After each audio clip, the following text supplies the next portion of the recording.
1632 की एक ठंडी सुबह आगरा में यमुना के किनारे अजीब सी हलचल थी। हजारों मजदूर जमीन को चीरते हुए गहरे गड्ढे खोद रहे थे, लेकिन वे सिर्फ एक इमारत की नींव नहीं बना रहे थे। वे एक ऐसा रहस्य दफना रहे थे जिसे समझने में दुनिया को सदियां लगने वाली थी। ये कहानी है दुनिया की सबसे खूबसूरत इमारतों में से एक ताजमहल की, लेकिन उससे भी ज्यादा उसके नीचे छिपी हुई उस इंजीनियरिंग की जिसने वक्त को भी चुनौती दे दी। कहानी शुरू होती है 1631 में बुरहानपुर के एक शाही खेमे से, जहां हिंदुस्तान का बादशाह शाहजहां अपनी सबसे प्रिय बेगम मुमताज महल को अपनी आंखों के सामने खो देता है। कहते हैं उस पल के बाद सब कुछ बदल गया। एक बादशाह जो पूरी दुनिया का मालिक था, वो अचानक खुद को खाली महसूस करने लगा, और तभी उसने एक फैसला लिया। वो एक ऐसी इमारत बनाएगा जो मोहब्बत को पत्थरों में जिंदा रखेगी। लेकिन यह सपना जितना खूबसूरत था, उसे हकीकत बनाना उतना ही मुश्किल। आगरा में यमुना के किनारे की जमीन नर्म, रेतीली और दलदली थी। इतनी भारी इमारत का बोझ ये मिट्टी कभी नहीं सह सकती थी। यहीं से शुरू हुआ असली कमाल।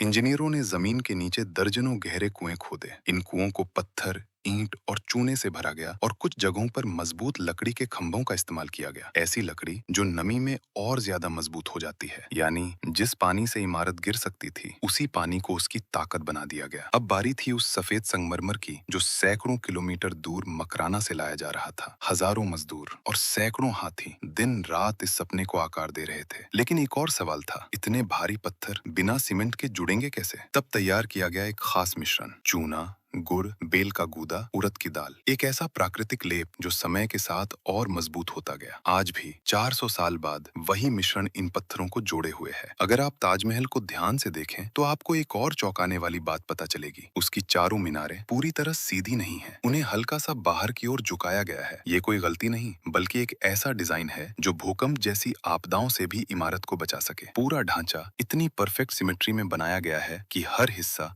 दूसरे का प्रतिबिंब लगता है। यह सिर्फ एक मकबरा नहीं, ये गणित, कला और विज्ञान का जीवित उदाहरण है। और फिर 22 साल की मेहनत के बाद 1653 में वो सपना हकीकत बन गया। दुनिया ने पहली बार देखा पत्थरों में ढली हुई मोहब्बत। लेकिन किस्मत को शायद कुछ और ही मंजूर था। जिस बादशाह ने इसे बनवाया, उसे ही इसके सामने जीने का मौका नहीं मिला। उसके अपने बेटे औरंगजेब ने उसे आगरा के किले में कैद कर दिया। वहीं एक छोटी सी खिड़की से वो हर दिन ताजमहल को देखता रहा। एक ऐसा सपना जो उसने बनाया था, लेकिन अब सिर्फ दूर से ही देख सकता था। 1666 में उसकी आखिरी सांस भी उसी खिड़की के पास थम गई, और उसे उसी ताजमहल में मुमताज के पास दफना दिया गया।